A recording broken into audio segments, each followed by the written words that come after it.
Sziasztok, ez itt a Kárpáti Toplista, az Autonómia Televízió új zenés műsora. Én Arató Réka vagyok, remélem, hogy ma is velünk tartotok, rengeteg sok jó zenét hoztam nektek a Kárpát-medencén innen és túlról is, maradjatok velünk!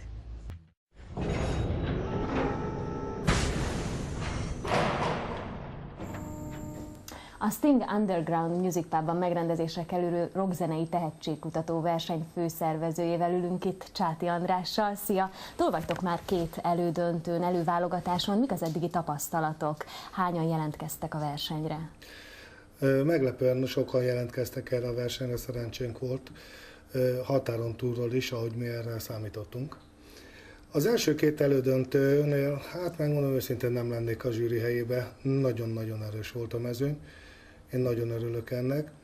Itt sajnos az a probléma, hogy dönteni kellett a zsűrinek mindenképpen. Szívem szerint én tovább juttattam volna a zenekarokat, de hát... Hányan jutottak tovább eddig? A zsűri szavazat alapján mindenképpen 2 zenekar mehet tovább, illetve a helyszínen a közönségdíjasok, hogyha egybeesnek a zsűri döntésével, akkor az a 2 zenekar, illetve az interneten mindenképpen lehet még egy zenekart bejuttatni. Nagyon különbözőek az együttesek, akik részt vettek? Különböző stílusok, különböző irányzatok?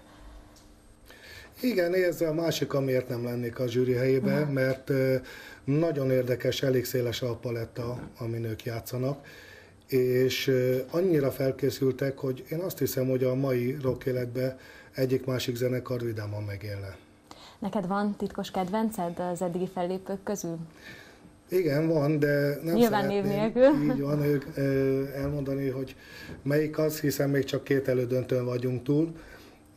Titkos jelöltem az már van természetesen, de lehet, hogy a másik 2 elődöntőbe olyan csapatok jönnek, ami miatt ez fog módosulni. Később esetleg felléphetnek majd itt nálatok a Sting Undergroundban?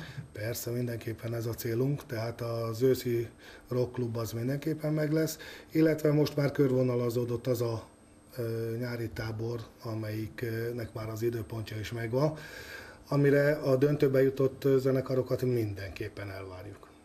Akkor még egyszer mondjuk el, hogy mikor lesz a döntő, és hova jöjjenek a kedves nézők, a közönség. Igen, tehát 19. kerület, Üllői út 243, Sting Underground Music Pub, és május 20-án lesz a döntő.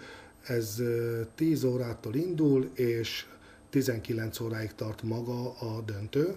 Utána pedig lesz egy fesztivál, hogy úgy mondjam, az egésznek adunk egy ilyen feelinget, hogy utána a zenekarok az izgalmat levezessék, úgyhogy utána lesz egy nagyon jó kis rock jammelés, vagy hogy mondják ezt a szakmai körökbe. Úgyhogy mindenkit szeretettel várunk, természetesen itt is ingyenes mindenki számára ez a fesztivál, tehát az érdeklődőket is szeretettel várjuk, minél többen vagyunk, annál jobb.